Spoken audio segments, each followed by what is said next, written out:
Hello दोस्तों, आप सभी का आरआरबी एनटीपीसी रीजनिंग के क्लास में मैं दास सर स्वागत करता हूं।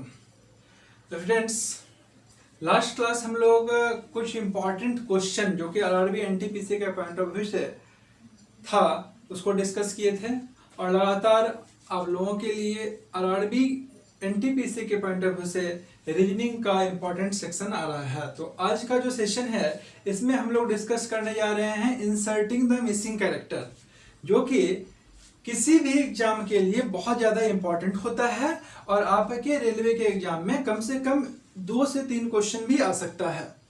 और ये जो सेक्शन है इसमें चूंकि ईच एंड एवरी क्वेश्चन में डिफरेंट लॉजिक लगता है, रटा रटा लॉजिक काम नहीं आता है, इसीलिए ये एग्जामिनेशन पॉइंट ऑफ व्यू से डिफिकल्ट सेक्शन माना जाता है। तो आपको इस सेशन पर बहुत ज़्यादा वर्क करना चाहिए और प्रैक्टिस करना चाहिए पर्टिकुलर क्वेश्चन का, ताकि आपका एग्जाम में क्वेश्चन नहीं छूटे। तो स्टूडेंट्स, आइए स्टार्ट करते हैं आज का सेशन कुछ इंपॉर्टेंट क्वेश्चन के साथ, जिसमें आपको बहुत ही लाजवाब लॉजिक बताने वाला हूं, जिस पर हमेशा एग्जाम में क्वेश्चन पूछता है। तो स्टूडेंट्स, फर्स्ट क्वेश्चन आपका है, फर्स्ट क्वेश्चन है आपका, आप हमें कमेंट में भी इसका आंसर कर सकते हैं अगर आप विद इन टाइम क्वेश्चन को सॉल्व कर लेते हैं। तो स्टूडेंट्स, क्वेश्चन के साथ क्वेश्चन को सॉल्व करने का कोशिश कीजिए ताकि आपका अप्रोच और ability to solve question quickly बहुत ही अच्छा हो, टाइम मैनेजमेंट अच्छा हो। तो इस क्वेश्चन में क्या करना चाहिए, बहुत ही अच्छा क्वेश्चन है। पॉज करके आप क्वेश्चन को पहले सॉल्व करने की कोशिश कीजिए, फिर हमें बताएं कि आप क्वेश्चन को बना पाए या नहीं। स्टूडेंट्स, इन जनरल जब भी इस तरह का क्वेश्चन मिलेगा उसमें 25 17 को यूज करके 41 लाना रहता है, 32 83 को यूज करके 11 लाना होता है, 26 क्वेश्चन मार्क को यूज करके 31 लाना होता है, या फिर 25 32 को यूज करके 26 लाना होता है, 17 83 को यूज करके क्वेश्चन मार्क के प्लेस पे वैल्यू लाना होता है, 41 11 को यूज करके 31 लाना होता है। लेकिन ये जो क्वेश्चन है इसमें थोड़ा सा डिफरेंट लॉजिक लगेगा, आइए उस लॉजिक को समझते हैं। आप जब रो वाइज या कॉलम वाइज ऐड करते हैं 25 प्लस 17, 25 प्लस 17 स्टूडेंट आएगा 42 और प्लस 41 ऐड कीजिएगा तो इस सम आ जाएगा 83। जब आप 25 32 और 26 को ऐड करते हैं तो 25 प्लस 26 आपका आएगा 51 प्लस 32 जब ऐड कीजिएगा तो 83 आ जाएगा सम। हम लोग क्या देख रहे हैं, जो सेंटर में नंबर है यही नंबर बार बार रिपीट हो रहा है। ये जो 83 है यही नंबर जो है बार बार आ रहा है जब हम रो वाइज या कॉलम वाइज ऐड करते हैं। चलिए फिर से चेक करते हैं इसको। 41 प्लस 11 प्लस 31, जब आप इसको ऐड कीजिए 72 प्लस 11 ये भी आ रहा है 83। यानी कि क्वेश्चन मार्क के प्लेस पे वो वैल्यू आएगा जिसको ऐड करने से इस पूरे रो का वैल्यू 83 आ जाना चाहिए। स्टूडेंट्स, 26 प्लस 31, 26 प्लस 31 आपका आ जाएगा 57।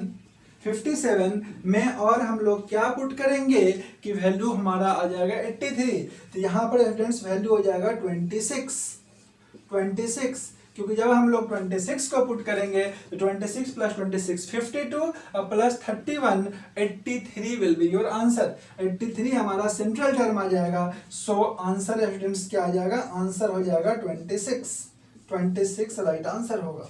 तो बहुत ही इंपॉर्टेंट और थोड़ा सा लीक से हट करके क्वेश्चन था, क्योंकि इस तरह का क्वेश्चंस अभी एग्जाम में पूछ रहा है, इसलिए आपके आरआरबी एग्जाम में भी आने का पूरा चांस है। आइए नेक्स्ट क्वेश्चन देखते हैं। नेक्स्ट क्वेश्चन स्टूडेंट्स है C 576, C equivalent to 576, M equal to दिया हुआ है 196। तो आपसे पूछ रहा है E का वैल्यू, E इक्वल टू क्या होगा, E इक्वल टू क्या होगा, E का वैल्यू आपसे पूछा जा रहा है। स्टूडेंट्स, क्या आना चाहिए, या सोचिए क्या रिलेशन है सी दिया हुआ है 576, एम दिया हुआ है 196, तो ई का आपसे वैल्यू पूछ रहा है। देखिए एक जो है ये जो अल्फाबेट है इसको नंबर से रिलेट किया गया है, तो अल्फाबेट को जब नंबर से रिलेट करते हैं ना तो इसमें एक ही लॉजिक होता है, ध्यान से समझ लीजिए, हमेशा काम आएगा। इसमें लॉजिक होता है कि सी का जो पोजीशन होगा उससे रिलेटेड होगा ये। तो सी का पोजीशन 3 होता है, 3 से 576 कैसे रिलेटेड है? तो इसका देखिए एक और यहाँ पर कॉन्सेप्ट आता है, सी का अपोजिट लेटर क्या होता है? तो स्टूडेंट्स सी का अपोजिट लेटर होता है एक्स। कैसे याद है? इसको हम लोग कोडिंग के हेल्प से याद करते हैं क्लास 10। सी का अपोजिट लेटर है एक्स, एक्स और एक्स का वैल्यू स्टूडेंट होता है 24। सी का अपोजिट सी का 3 होता है, एक्स का होता है 24 और आप देखिए ये 24 का स्क्वायर ही 576 लिखा हुआ है। तो क्या यही रिलेशन आगे भी फॉलो हो रहा है? तो यस। m का अपोजिट होता है n, इसका कोडिंग होता है मोबाइल नंबर। आप देखिए m का अपोजिट होता है n और n का पोजिशनल वैल्यू होता है 14 और जब आप इसका स्क्वायर कीजिएगा तो ये 196 होगा। इसका मतलब ये हुआ कि e का जो भी अपोजिट होगा उसका, e का जो भी अपोजिट होगा उसका जो स्क्वायर आएगा वही आपका आंसर होगा। तो स्टूडेंट्स e का अपोजिट होता है v का वैल्यू कितना होता है स्टूडेंट्स 22 का जब आप स्क्वायर कीजिएगा तो ये आएगा 484। This is your answer, 484 this is your answer. Students आइए नेक्स्ट क्वेश्चन देखते हैं, क्वेश्चन नंबर 3। और क्वेश्चन बहुत ज़्यादा इंपॉर्टेंट है और आपके एग्जाम में इस पैटर्न पे क्वेश्चन आने का पूरा चांस है, इसलिए आप प्रैक्टिस कीजिए और हमें बताएं कि क्वेश्चन आपके लिए कितना यूजफुल है, कितना क्वेश्चन आपसे सॉल्व हो पाया। स्टूडेंट्स नेक्स्ट क्वेश्चन देखिए, क्वेश्चन है 4 2 1 21 5 3 8 98 6 7 3 क्वेश्चन मार्क। अब देखो इसमें क्या करना चाहिए आपको। 4 2 1 को यूज करके क्या लाना है? 4 2 1 को यूज करके 21 लाना है, 5 3 8 को यूज करके 98 लाना है, 6 7 3 को यूज करके क्वेश्चन मार्क का वैल्यू लाना है। इन जनरल जब 4 टर्म होना तो रो वाइज ही, कॉलम वाइज ही रिलेशन होता है, ठीक है, ध्यान रखिएगा। तो 4 2 1 को यूज करके 21 कैसे लाएंगे आप? फटाफट अगर आपका आंसर आ चुका है तो हमें कमेंट में बता सकते हैं और आप कोशिश कीजिए कि जब भी इंसर्टिंग मिसिंग कैरेक्टर का क्वेश्चन आप सॉल्व कर रहे हो तो वीडियो को पॉज जरूर कीजिए, क्योंकि जब तक अपना लॉजिक नहीं डेवलप कीजिएगा ना तब तक आपसे क्वेश्चन नहीं बनेगा। ये क्वेश्चन तभी बनेगा इस पर्टिकुलर सेक्शन का जब आपका खुद का लॉजिक डेवलप होगा। स्टूडेंट्स वीडियो को पॉज करके खुद कोशिश कीजिए कि आपके दिमाग में क्या लॉजिक आ रहा था और एक्चुअल में क्या लॉजिक है क्वेश्चन का। आइए डिस्कस करते हैं। 4 2 1, 4 का स्क्वायर प्लस 2 का स्क्वायर प्लस 1 का स्क्वायर हम लोग कर देंगे तो ये हमारा 21 आ जाएगा। स्टूडेंट्स 4 का स्क्वायर प्लस 2 का स्क्वायर प्लस 1 का स्क्वायर अगर कीजिएगा आप तो आपको मिलेगा 16 प्लस 4 20 प्लस 1 21। सेम लॉजिक 5 का स्क्वायर प्लस 3 का स्क्वायर प्लस 8 का स्क्वायर अगर करते हैं तो 64 plus 25 plus 9 this is equal to 98। अब देख लो कि 64 प्लस 25 अगर आप ऐड करते हैं तो ये आएगा 89 और प्लस 9 कीजिएगा तो 98 आएगा। तो आपका आंसर क्या होगा? 6 square plus 7 square plus 3 square. तो 6 स्क्वायर कितना होता है? 36। 6 का स्क्वायर कितना होता है? 36 प्लस 49, 36 प्लस 49 आएगा 85 plus 9, 85 plus 9 students 94। This is your answer. 94 आपका क्या हो जाएगा स्टूडेंट्स? आंसर हो जाएगा। तो बहुत ज़्यादा इजी था, लेकिन लॉजिक विद इन टाइम आना चाहिए एग्जामिनेशन हॉल में। तो वो एक ही तरीका है संभव है जब आप पैटर्न समझ रहे हैं और आप पे प्रैक्टिस है। क्वेश्चन नंबर 3 स्टूडेंट, ये क्वेश्चन नंबर 3 था। क्वेश्चन नंबर 4 डिस्कस करते हैं। क्वेश्चन नंबर 4 है 34 1 3 2। नेक्स्ट है 42 2 4 5 3 क्वेश्चन मार्क 3 5 4 6। ऑप्शन बहुत ज़्यादा हेल्प नहीं करता है। ऑप्शन के हेल्प से आप क्वेश्चन को सॉल्व नहीं कर सकते हैं, क्योंकि अगर यहाँ पर दिस और दिस है, दो दो फिगर दिया हुआ है, तो अगर इसमें कोई लॉजिक सेटिस्फाई हो रहा है और इसमें सेटिस्फाई नहीं हो रहा है तो वो आपका आंसर नहीं हो सकता। और जो दोनों में सेटिस्फाई कर जाएगा ना, उसका 98-9% चांस रखिए कि एक ही आंसर आएगा। इसलिए ऑप्शन बहुत ज्यादा इंपॉर्टेंट रोल प्ले नहीं करता है, इसलिए ऑप्शन नहीं लिख रहे हैं। आप फटाफट कोशिश कीजिए कैसे बनाइएगा। स्टूडेंट्स, सबसे पहले आपके दिमाग में आ रहा होगा एक तो मल्टीप्लिकेशन, 4 दिया है, 12 दूनी 24, एक 25 आ रहा है, मल्टीप्लिकेशन तो आएगा नहीं, है ना। जब आप स्क्वायर कीजिएगा ना, देखिए आपका वैल्यू मिल जाएगा। 4 का स्क्वायर कीजिएगा तो आ जाएगा 16, 3 का स्क्वायर कीजिएगा तो 9 आएगा, 16 + 9 25, और 2 का स्क्वायर 4 कीजिएगा तो ये आ जाएगा 29, और +1 का स्क्वायर 1 30, यानी कि 4 स्क्वायर + 3 स्क्वायर + 2 स्क्वायर + 1 स्क्वायर हमको मिल रहा है 30, जो कि सेंट्रल टर्म है। तो अब आपको ये देखना चाहिए कि क्या नेक्स्ट में फिगर में भी ये रूल अप्लाई हो रहा है, ये लॉजिक फॉलो हो रहा है। अगर हो रहा है तब तो आपका आंसर, आपका अप्रोच राइट है, आंसर आ जाएगा आपका। लेकिन अगर नहीं हो रहा है then you have to think in different वे।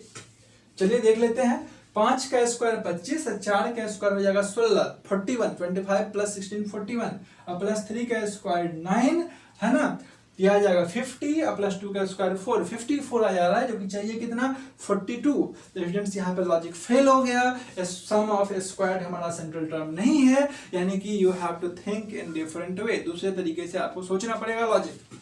अब देखिए इसका जो सिंपल सा लॉजिक है वो क्या है, 1 + 2 + 3 + 4, ये कितना आ जाएगा स्टूडेंट्स, 3 3 6 4 10, हमको लाना है 30, तो इंटू कर देंगे 3 30। क्या सेम अप्रोच आगे फॉलो हो रहा है, लुक एट बोर्ड।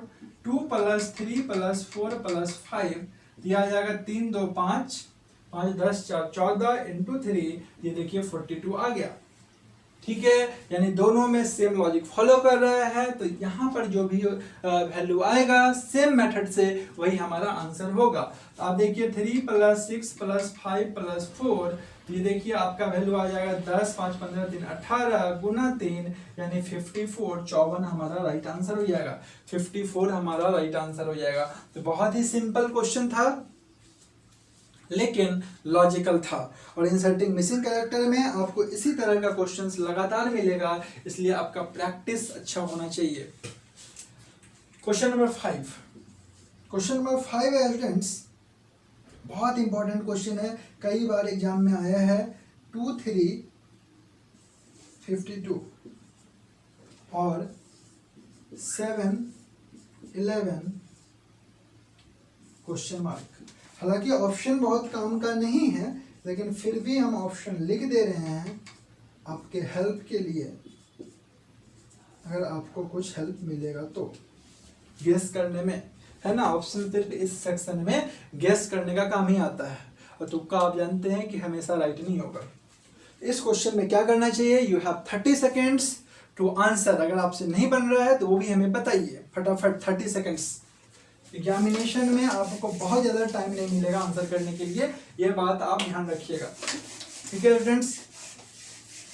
तो फटाफट आंसर करके बताइए कि क्या आपका अप्रोच है इस क्वेश्चन के लिए, और ये क्वेश्चंस का आंसर आप फाइंड आउट कर पाए या नहीं। स्टूडेंट्स टाइम अप हो गया है, 30 सेकेंड्स। Look at board. 2 3 को बनाना है 52। तो इस क्वेश्चन को सॉल्व करने के लिए आपको करना क्या चाहिए कि 2 का स्क्वायर + 3 का स्क्वायर, ये स्टूडेंट्स आ जाएगा 4 + 9, 4 + 9 और 4 + 9 आ जाएगा 13, 13 गुना 4, 13 गुना 4 आ जाएगा 52। देखिए दोनों का स्क्वायर किए, 2 स्क्वायर 3 स्क्वायर, 4 + 9 13 गुना 4 52, 52 हमारा आ गया, है ना। तो यहाँ पर भी आप सेम लॉजिक देखिए और देखिए क्या वो ऑप्शन में मैच कर रहा है। देखिए 7 स्क्वायर + 11 स्क्वायर कीजिएगा इंटू 4 कीजिएगा, तो यह आ जाएगा 49 + 121, यानी 49 + 121 आएगा 170, इंटू 4 कीजिएगा तो यह आ जाएगा 17 चौके 68, 680, 680 इज योर आंसर। तो स्टूडेंट्स बहुत ही सिंपल क्वेश्चन था, बट लॉजिक डिफरेंट था अदर क्वेश्चन के कंपैरिजन में। जैसा कि आपको बताए हैं कि इस पर्टिकुलर सेक्शन में अलग अलग तरह का लॉजिक होता है, इसलिए प्रैक्टिस बहुत ज़्यादा इंपॉर्टेंट रोल प्ले करेगा इस सेक्शन में 100% एक्यूरेट करने के लिए क्वेश्चन को। This question is for you, ये आपके लिए है और आप इसका आंसर हमें फटाफट कमेंट में बता दीजिए।